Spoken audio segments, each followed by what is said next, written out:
सलाम, नमस्ते, सत श्री अकाल। मैं हूं रजा और आप देख रहे हैं रजाग्राफी की इंटरनेशनल प्राइम टाइम रिपोर्ट। आपको बताऊं, सऊदी अरब बहुत ज्यादा मजबूत हो गया है और सऊदी अरब के साथ साथ दुबई भी मजबूत हो गया है। और ये ऐसी वैसी बात नहीं कर रहा हूं, पैसा तो अल्लाह ने इनको दिया ही था अरब को, लेकिन आज आपको बताऊं इनके पास अमेरिका के सबसे ज्यादा हथियार हैं। और एक अमेरिकी रिपोर्ट के मुताबिक ही खुलासा ये हुआ है कि सऊदी अरब और यूएई यानी अबू धाबी की जो मिलिट्री फोर्सेस हैं, डोमेस्टिक उनकी जो खुद की मिलिट्री है, फोर्स है, वो काफ़ी मजबूत हो गई है। और कल की एक रिपोर्ट में मैंने आपको बताया था कि ये खुद इंटरनेशनल रिपोर्ट से साबित हुआ है, सर्वे में ये क्लियर हुआ है कि अमेरिका की जो फोर्स है वो इतनी कमजोर है कि वो एक जंग भी नहीं लड़ सकती। ऐसे में जब अमेरिका सबसे नीचे आ गया है, उसकी सेना बहुत ज़्यादा कमजोर है,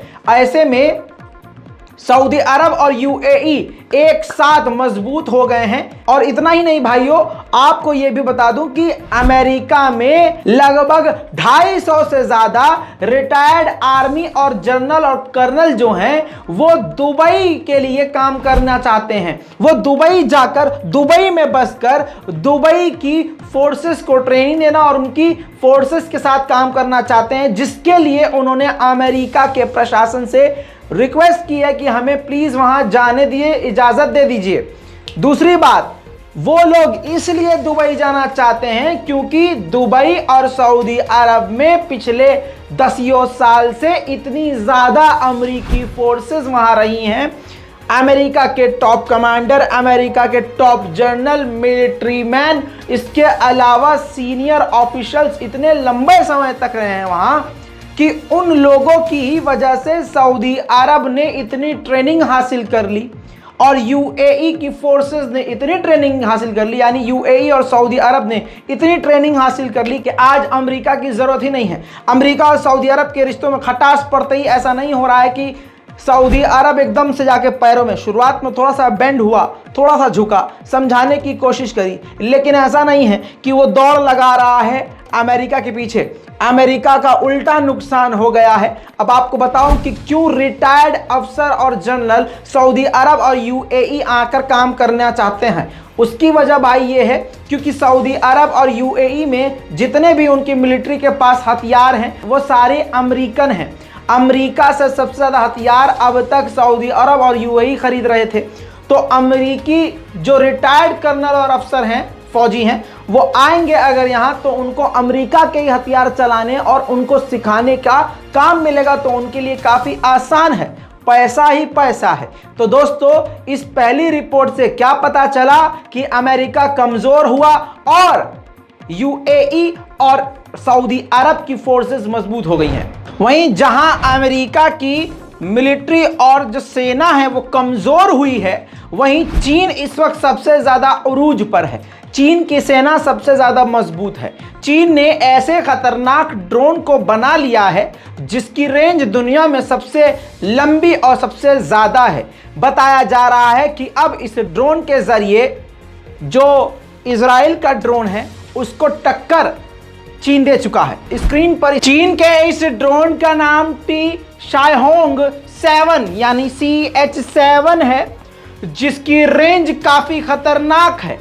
आपको बताऊं, ये यूएस का X-47B नाम का जो खतरनाक ड्रोन है उसको टक्कर देने वाला ड्रोन माना जा रहा है। बल्कि ये कहना सही होगा कि अमेरिका के X-47B ड्रोन की कॉपी चाइना ने बना ली है और चाइना कॉपी करने में मास्टर है, मास्टर।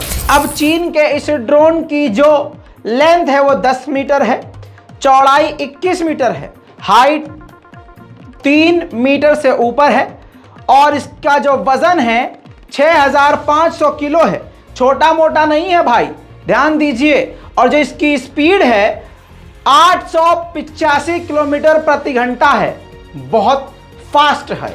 और इतना ही नहीं, आपको बताऊं कि जो इसकी उड़ान की रेंज है उसने अमेरिका को परेशान कर दिया है। उसकी रेंज है 3500 किलोमीटर। जी हाँ, जो अमेरिका के लिए मुसीबत बनी हुई है और भारत के लिए भी एक बड़ा खतरा है। वहीं बात करें ताइवान की, तो ताइवान के लिए अब अमेरिका ने ऑफिशियली नोटिस जारी कर दिया है, रेड अलर्ट जारी करके कह दिया है कि ताइवान को तुरंत अब चीन के हमले के लिए तैयार हो जाना चाहिए, क्योंकि आने वाले कुछ ही दिनों में, कुछ ही वक्त में चाइना ताइवान पर बड़ा हमला कर सकता है। देखिए अब अमेरिका पीछे हट रहा है। पहले क्या कह रहा था, हम लड़ेंगे, हम बचाएंगे, अब सिर्फ ताइवान से कह रहा है आप तैयार हो जाइए, बस हमला कर सकता है आप पर। और सबसे पहले जो खबर लेनी चाहिए थी हमको, वो ये जो आपने सुन ली, माफ कीजिएगा आपको बीच में बता रहा हूं।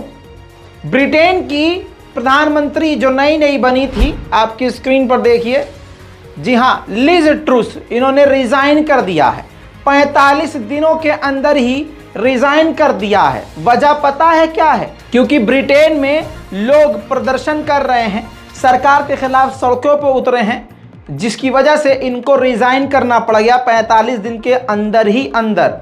और यही वो लिज ट्रूस हैं जिन्होंने कहा था, आते ही खतरनाक बयान दे दिए थे मुसलमानों के खिलाफ और कहा था कि यहूदी बहुत करीबी है मेरे, मैं बहुत ज़्यादा यहूदियों के करीब हूँ और मैं यहूदियों से बहुत प्यार करती हूँ। अल्लाह की लाठी ऐसी चली कि 45 दिन तक भी वो कुर्सी पर नहीं टिक पाई। दूसरा पहलू ये भी देखिए कि 45 दिन के अंदर कुर्सी इसलिए छोड़नी पड़ी क्योंकि लोग सड़कों पर उतर आए थे।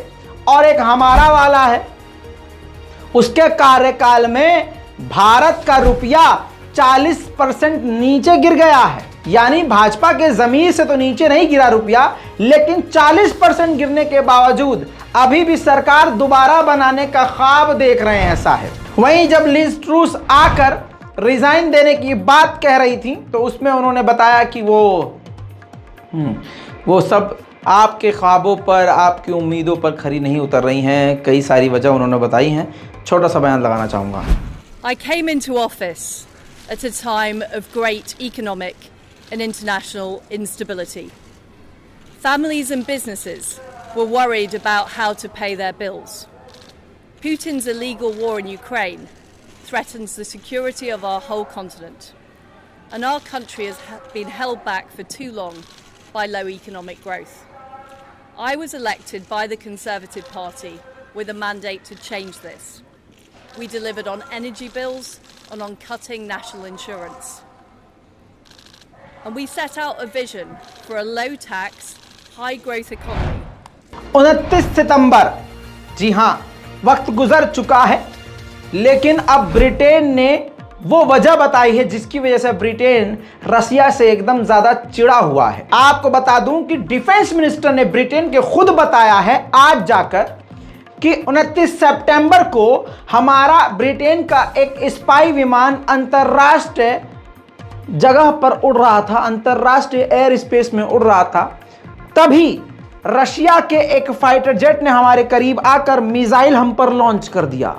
जैसे तैसे हम बच तो गए, लेकिन हमने उसी वक्त रशिया शिकायत दर्ज कराई कि ये क्या तरीका है भैया, हम निकल रहे हैं, तुम हमको बजा रहे हो, यार ये कोई बात हुई।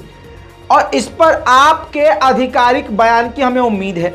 दोस्तों, डिफेंस मिनिस्टर यूके के बता रहे हैं कि इतने समय बाद सरगेई लावरोव ने बयान दिया और बयान देने के बाद सिर्फ उस बयान में यह वजह बताई कि हमारे फाइटर जेट में थोड़ी बहुत दिक्कत आ गई थी, जिसकी वजह से मिसाइल अपने आप लॉन्च हो गया। आगे बढ़ते हैं। वहीं बड़ी खबर एक और आपको बता दूं कि पाकिस्तान या चीन, कौन है निशाना, ये एक बड़ा सवाल है। अमेरिका ने बड़ी खामोशी से भारत के गुजरात के बेहद करीब समुद्र के अंदर अपनी परमाणु पनडुब्बी भेज दी है। एक्सपर्ट की माने तो माना यह जा रहा है कि चीन के खिलाफ इस पनडुब्बी को अमेरिका ने भेजा है, लेकिन नव भारत टाइम्स का टाइटल कुछ अलग है। नव भारत टाइम्स ने लिखा है, गुजरात के पास पहुंची अमेरिका की परमाणु से लैस पनडुब्बी, मची सनसनी, निशाने पर पाकिस्तान या चीन। यानी ये बात तो क्लियर है कि भारत निशाना नहीं है, तो जाहिर सी बात है पाकिस्तान भी नहीं हो सकता है, क्योंकि पाकिस्तान से अमेरिका को बहुत कुछ मतलब है, तो निशाने पर चीन है। वहीं सबसे बड़ी खबर यह है कि चीन और पाकिस्तान को सबसे बड़ा झटका रशिया ने दे दिया है। पाकिस्तान के कश्मीर मुद्दे पर हमेशा से चाइना ने पाकिस्तान का साथ दिया, लेकिन इस बार खेल दूसरा हो गया। एससीओ संघाई कॉरपोरेशन ऑर्गेनाइजेशन के देशों का मैप जारी किया रशिया ने। आपकी स्क्रीन पर यह वो मैप है। इस मैप में भारत के नक्शे के अंदर ही पीओके भारत का दिखाया है, यानी जिस कश्मीर के इलाके पर पाकिस्तान का कब्जा है वो भारत का हिस्सा दिखाया है। इतना ही नहीं, चाइना ने जिस कश्मीर के इलाके पर हमारे कब्जा किया है उसको भी रूस ने भारत का हिस्सा दिखाया है। यानी समझ लीजिए चाइना और पाकिस्तान इस पर तिलमिला जरूर गए हैं। और आपको यह भी बता दूं कि यह पहली बार नहीं हुआ है। कश्मीर के मुद्दे पर सभी दुनिया से बुलवाने की पाकिस्तान कोशिश करता है, लेकिन रूस पाकिस्तान के मुद्दे पर बोलने से पीछे रहता है और कई बार कश्मीर को भारत का आंतरिक मुद्दा बताकर खामोशी इख्तियार कर चुका है। इसी की वजह से भारत और रशिया आज खुलकर एक साथ एक दूसरे के साथ खड़े हैं। जब तालिबान अफगानिस्तान में आया था तो मैंने ये बात तभी कही थी जब तालिबान और अफगानिस्तान के बीच जंग चल रही थी। मैंने बताया था कि इससे यह होगा कि पाकिस्तान में भी हमले बढ़ जाएंगे, लेकिन बहुत लोगों ने नहीं माना था। उनका यह कहना था कि नहीं, पाकिस्तान तो खुद ही सपोर्ट कर रहा है तालिबान को, और यह बात हकीकत है। तालिबान को पाकिस्तान उस वक्त फुल सपोर्ट कर रहा था, लेकिन जब से तालिबान सरकार अफगानिस्तान में आई है, रिपोर्ट के अनुसार 51% पाकिस्तान के अंदर ही आतंकवादी गतिविधियां बढ़ चुकी हैं, यानी दहशतगर्दी बढ़ चुकी है। 51% वहां पर हमले आतंकवादियों के, खासकर तहरीक तालिबान पाकिस्तान का आतंक पाकिस्तान के कोने कोने में पनप रहा है। वहीं दोस्तों, पाकिस्तान के FIA के हेड मोहसिन भट्ट, आपकी स्क्रीन पर यह है मोहसिन भट्ट, ये हैं फेडरल इन्वेस्टिगेशन एजेंसी FIA के जनरल डायरेक्टर हैं मोहसिन भट्ट। ये दिल्ली में इस वक्त मौजूद हैं और इन्होंने दिल्ली में भारत सरकार के साथ मिलकर मीटिंग करी है।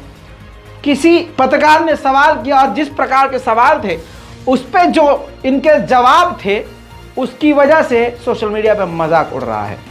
जनाब एक सवाल है, क्या नहीं, एक छोटा सा, मतलब आप सुन लें, उसके बाद आपकी मर्जी होगी देना ना देना। क्या ये प्रोसेस एक्स्ट्राडिशन का बढ़ेगा भारत के साथ? दाऊद इब्राहिम को आप इंडिया को सौंपेंगे? Excellency, Hafiz Saeed and Dawood Ibrahim most wanted है इंडिया में, क्या आप भारत को सौंपेंगे?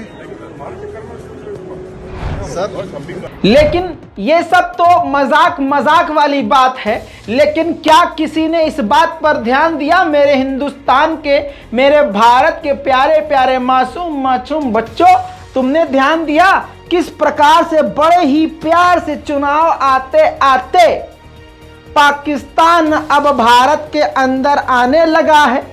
पाकिस्तान की डेलीगेशंस मोदी सरकार के रहते हुए भारत में आने भी लगी है। साहेब तो पहले से ही पाकिस्तान के गहरे मित्र थे, तभी तो जा कहीं और रहे थे, घुमा लिया जहाज पाकिस्तान, बिना किसी को इन्फॉर्म किए बिरयानी खाने चले गए थे। और अब देखिए, जब ये दिख रहा है कि चुनाव ये हारेंगे साहेब, तो कैसे बड़ी ही प्यार मोहब्बत से घुमा फिरा के पाकिस्तान को भारत में एंट्री दी जा रही है। कोई समझा ही नहीं। बात कमाल की एक और बताऊं, इंडिया और UAE बहुत करीब होने वाले हैं। मोदी सरकार यहां भारत में मुसलमानों को मार पीट रही है ताकि बहुसंख्यक समाज खुश हो जाए। आहा, लेकिन कमाल ये देखिए, UAE में मंदिर मुल्ले बनवा रहे हैं, इस पर मोदी सरकार चुप है। अब कमाल ये देखिए, यहाँ पर मुसलमानों के सामान का बहिष्कार किया जा रहा है, मुसलमानों को किनारे किया जा रहा है, कोई भी इनका त्योहार होता, दिवाली आ रही है, अब देखिएगा ऐसी क्लिप आना शुरू हो जाएगी जिसमें ऐसे मुसलमान मुल्ले हट, तूने दुकान खुल गई, यहाँ इनसे सामान नहीं लेना, इनका बहिष्कार करो, इनका ये करो। लेकिन इनका बाप ये मोदी सरकार यूएई से, रिपोर्ट देखिए, यूएई से नवंबर में ही फ्री ट्रेड की बात करना शुरू कर देगी। दुबई से फ्री ट्रेड, न टैक्स लगेगा, जितने दाम में जो चीज वहां मिल रही है उतने दाम में यहां मिले, हम अपना सामान वहां भेजें और वहां का सामान यहां ले। This is business bro. लेकिन आपको हिंदू मुसलमान में फंसाएंगे ब्रो, समझ रहे हो? मैंने आपको इंडोनेशिया की मस्जिद के बारे में बताया था जिसमें आग लग गई और वो सबसे बड़ी मस्जिद गिर गई। उसकी ड्रोन तस्वीरें आपका दिल दुखाएंगी, लेकिन देखिए ये है वो खूबसूरत मस्जिद। जकार्ता यानी इंडोनेशिया की राजधानी में यह खूबसूरत मस्जिद थी। इसकी गुंबद बहुत खूबसूरत थी। आपको बताऊं, आग लग गई, इन्वेस्टिगेशन जारी है कि आग कैसे लगी, जिसके बाद पूरी ही वो मस्जिद, बीच का पूरा हिस्सा धस गया, गिर गया। वहीं किर्गिस्तान के डिफेंस मिनिस्टर ने कह दिया है कि ताजिकिस्तान के साथ अभी पीस, शांति मुमकिन नहीं है। ताजिकिस्तान और किर्गिस्तान में टकराव बढ़ने की स्थिति में एक बार फिर से आ रहा है। एक और खूबसूरत खबर बताऊं, अमेरिका की आन बान शान F-35 विमान अमेरिका के ही एयरबेस में क्रैश हो गया। क्यों कैसे नहीं पता, अमेरिका छुपा रहा है, लेकिन अल्लाह की मार ऐसे ही पड़ती है शैतान को।